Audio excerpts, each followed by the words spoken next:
Hello everyone, this is the FPL trio. I am Pulkit and I am joined by my co-hosts Daniel and Michael. How's it going, Daniel? It's going great. Happy to be here and to be analyzing the games. Yeah, let's get right into it. Michael, you're good as well? Yeah, pretty good. Can't wait until game week 2 starts again. Yeah, so basically, as Daniel mentioned, we'll review some of the matches that happened in this game week and look at the key players that were involved in those matches. So, what we have open here is the SofaScore website, which has actually quite a lot of stats. So, we'll just try to go through some of the key stats and discuss and share our opinions. So, looking at Arsenal versus Wolves, Arsenal won 2-0. Congrats, Daniel. How does it feel? Thank you. No, it feels great. Yeah, come on, you Gunners. Good start to the season, clean sheet. Let's do more of that. Yeah, sounds good. So looking at the overall stats, from here, Arsenal had an expected number of goals for 1.24. Actually overperformed there with 2 goals. Wolves just had 0.47. I mean, I'm not surprised. Last whole season, Arsenal barely had like 0.7 or 0.8 XGC per 90. So I think they are continuing with the defense. And it actually frightens me a bit because I don't have any Arsenal defensive cover. Yeah. Also, I don't know if you guys watched, but Wolves almost scored a couple of times. Raya had some big saves. He even got one bonus point. He had 3 saves. I'll send you guys the clips later, but yeah, he made some good saves. So it could have been 2-1. But yeah, thankfully, Raya was big in goal. We got the clean sheets. Sorry, Pookie. Uh, uh, but yeah, as you said, I'm just gonna go through that quickly. Big Yeah. chances, 2-1 shots. Arsenal had double of Wolves, and then yeah, at the sheet, 4 saves for Kossasa, and then 3 for Raya. And yeah, the rest is just pretty basic. We can maybe move on to the reason we're here, which I think is you scroll up. You were showing it to us, or do you have something else you want to talk about? No, nothing else. We can move to the players. If nothing else from Michael, maybe. Most of the game, except that I didn't heard the Arsenal plays, so that hurt Yeah, me a all lot. right. So looking at the Arsenal's players, so basically what we see here is the average position of the different players, and actually excited to see Saka in pretty much the most advanced position. I remember that I gave so much rationale for having Saka, but ended up not having Saka. And his returns basically show how well he played. So we can also look at his heat map, quite heavily involved. Also took some corners and basically pretty much always around the box. Yeah, I mean, we can see he is the highest Arsenal player. Even, I mean, if you look at Havertz as the strategy numbers, yeah, he's playing quite deep, compared to his wingers, Martinelli and Saka. I mean, he did get a goal and assist. Yeah, another nice thing to notice about Arsenal is they played the full 90 minutes. So it could be a route into the Arsenal team if he keeps that up, which I mean, I don't know if he will. There's a lot of talented wingers, but if he does, he's only 7 million compared to Dan Saka, I think 8.5 Odegaard. So that's something to consider. And yeah, Odegaard, he didn't get any returns, but he had a nice game. And yeah, I know Declan Rice got subbed off injured. So let's see if, I mean, I know he's a solid piece of Arsenal's defense, so let's see if that's going to affect them. It's a long-term thing. He is also on corners, so if he doesn't play next game, someone else would be on corners, maybe Saka or Odegaard, so that also will play a role. Yeah, good point. I wanted to actually see if Trossard, uh, did he come on quite late? Yeah, he came on in the 80th minute for Saka. Okay. That's why you don't see his heat map. Yeah.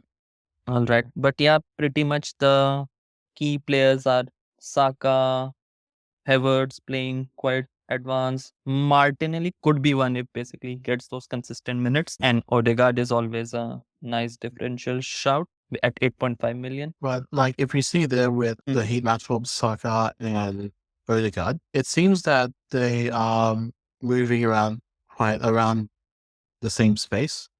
So, and if you see Havertz, his heat map, he seems to be going a little bit more in the middle of the box there. So I think that Saka and Havertz might be the more consistent players to choose. when Odegaard, if he does overlap with Saka, he might be that, third or fourth option because he might not be getting the ball as much as, say, Saka. What do you think, Daniel? Yeah, no, for sure. I mean, I think they're the two best picks right now. They both got an assist each, so I mean, it's pretty self-explanatory. And yeah, Havertz as an 8 million striker, he's a good option if you don't have Haaland. I think if you have Haaland and Isaac, I think it's a bit tough to fit him in. But yeah, he's definitely. I mean, they're both someone. Right now, I'm ruining that I did not go for Saka instead of Son or Palmer. But in hindsight, for game week 1 as an Arsenal fan, I should have done that. But yeah, no, both players are definitely on my watch list. Saka might be in my team sooner rather than later. But yeah, we'll see what happens. Okay, anything to add on that? No, nothing else. I think we covered everything. Maybe we can also quickly have a look at the Wolves lineup and their average positions. So this is Wolves, and they obviously don't seem as advanced because they were playing this tough Arsenal defense. But think we have here Rodrigo Gomes and then Larson, not the players that I would expect to be higher up the like Huang is behind your Larson and Gomes. I guess that makes a bit of sense. But again, I think it's tough to judge Wolves just on this fixture because it was Arsenal after all. You would expect them to play a bit more defensive and to not have a lot of touches in the final third, which we see here from their also average position. You can see Wang, he barely got in the box, for example. Yeah. So yeah, I mean, I'm sure the next game is going to be much different. Yeah, I'm very surprised that Huang is actually playing more in that middle there, like right mid, rather than the forwards. Like he usually cuts in quite a lot when Neto and Cunha was playing. So, but again, yeah, like Daniel says, the first game, so there might be more to look into for game week 2 and 3. Yeah, exactly. Very hard to pick up something from Wolves for this game, being the toughest fixture pretty much. And yeah, I agree. We can pick up some things from the other games in the future. But as of now, we all knew Arsenal defense is quite good. We just now got the confirmation that they'll continue as they ended the last season.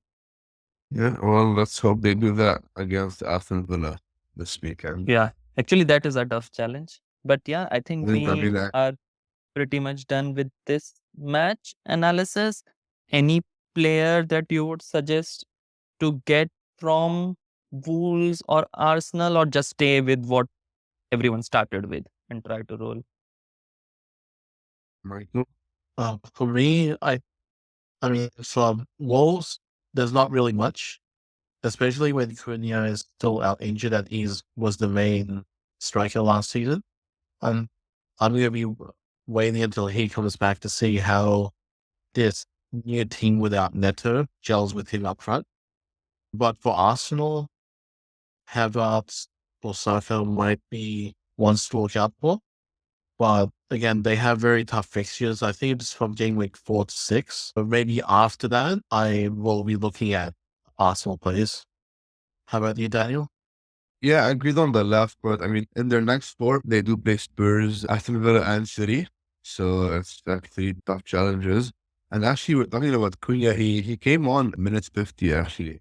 So Yeah. he looks like he is getting back to form. He is getting back. So yeah, he's number 12 for keep. I mean, it would be nice to monitor him. But from Wolves right now, I wouldn't recommend anyone. And also, Arsenal, as Michael said, they do have tough fixtures. But I think we mentioned that Saka could be fixture proofs.